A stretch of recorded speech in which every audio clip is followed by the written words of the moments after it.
O homem em pé me pergunta onde estive, o que havia acontecido. De repente, ele interrompe a fala e me entrega um objeto oval. Que belo objeto. É o fim de mais uma madrugada. As ruas estavam sempre ocupadas por peças queimadas e maços de fios elétricos. Seu cheiro impregnante marcava a área das antigas galerias da velha geração, transformadas agora em becos esquecidos por onde ocorrem trocas de mercadorias ilegais.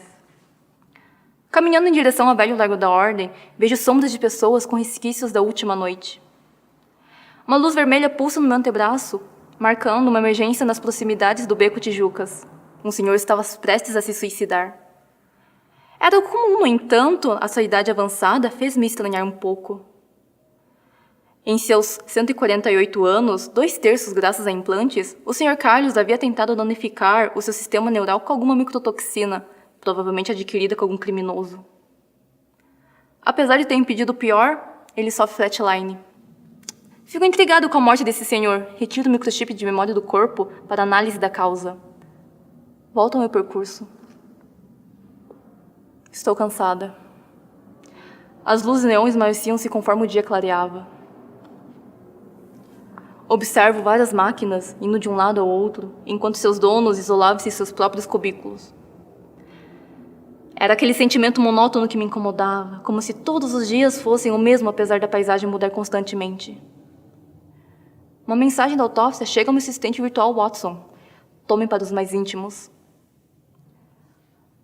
E relembro do caso do Sr. Carlos. Havia somente uma memória gravada. Coordenadas do endereço formatadas de um modo estranho.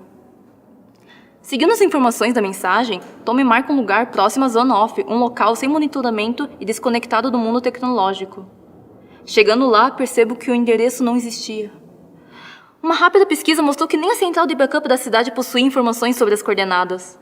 Prestes a voltar, noto um pôster velho grudado a uma antiga caixa de fios de telefonia. Uma raridade mantida pela memória da cidade. A ilustração mostrava uma propaganda do início da era em que se prometia a eterna felicidade no ócio tecnológico. Embaixo dela, as mesmas coordenadas. Entro no estabelecimento ao lado para pedir informações do pôster. Nela, havia um letreiro envelhecido com o nome do dono. Em seu interior, um homem servia bebidas atrás do balcão. No fundo, havia fileiras de máquinas com luzes piscando em uma tela pequena. Uma pessoa estava sentada em frente a uma delas, hipnotizada com algum jogo à moda antiga, sem uso da realidade virtual sensitiva. Nas mesas encontrava-se um grupo de pessoas mascaradas conversando em um tom abaixo. Sobre a mesa, havia um livro mofado intitulado Nova York Delirante. Uma espécie de folha mapeada da cidade marcada com alguns círculos perfeitos e várias canecas de bebida sendo esvaziadas. Um dos mascarados observa ao redor e seu olhar recai sobre mim. Continua estática. Ele se vira e fala algo para a pessoa ao lado, marcada com uma cicatriz similar à minha. Ele me vê e se levanta imediatamente, causando aos outros curiosidade. A adrenalina sobe ao meu sistema e algo me diz para me afastar. Ignoro a sugestão. Permaneço no local enquanto o homem da cicatriz se aproxima. A sala fica em silêncio. Ouve-se apenas passos de botas pesadas e dos drinks sendo servidos pelo barman. Ele me encara. Retira sua máscara e pergunta: Susan? O nome ecoa em meu interior, recuo um passo atrás e acabo derrubando uma taça de vidro deixada sobre o balcão. Peço desculpas ao barman, que apenas assente. Volto meu olhar para o sujeito e percebo que ele retira um objeto de sua jaqueta e caminha em direção a uma porta estreita de metal corroído. Ele me pede para segui-lo. No centro do minúsculo cômodo, quase claustrofóbico, havia uma mesa de 2 cadeiras, em uma das quais sou orientada a sentar. A luz que piscava fazia uma dança de sombras no ambiente. O homem em pé me pergunta onde estive, o que havia acontecido. De repente, ele interrompe a fala e me entrega um objeto oval. Que belo objeto.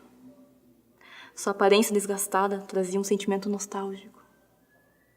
Era uma espécie de colar que se abria ao meio. Dentro havia um minúsculo holograma que mostrava a vida de 2 menininhas, uma delas tão parecida comigo. Uma emoção começa a crescer no meu interior e me sinto confusa e perdida. Minha visão escurece. Vejo luzes se estilhaçando e cenas de um plano que se aproxima. Era minha memória. Minhas lembranças, que até então não sabia que havia perdido. Feixes de luz me mostram o momento em que passava pela Praça Guadalupe quando descobri que o sistema da prefeitura iria matar uma pessoa sem causa alguma. Minha agitação nesse momento foi minha morte e minha salvação. Senti que as câmeras da cidade se voltavam para mim e, em pânico, fugi do local colidindo com o modo individual de transporte. O impacto havia danificado meu microchip central, responsável pela minha identidade cidadã. Eu já não existia mais. Minha visão volta, e meio aturdida, percebo que a menininha ao meu lado, no holograma, era Izzy, um modo carinhoso de chamar Isolda. No entanto, tudo que dizia respeito ao passado, do qual eu não fiz parte, simplesmente passou como se estivesse em segundo plano, como se eu estivesse entorpecida. Somente uma notícia ressoava fortemente em minha cabeça. A morte de Isolda, minha irmã. Duas vozes vindas da rua interrompem meus pensamentos. Uma voz infantil pergunta pelo pai, e a mãe, meio sem jeito, tenta explicar o seu súbito desaparecimento com alguma história inventada. Então era assim que as famílias lidavam com isso. Vou em direção à rua, sem ouvir as vozes que me chamavam de dentro do bar. Uma brisa suave bate no meu rosto. Estou cansada, sim, muito cansada. E volto para a monotonia de sempre.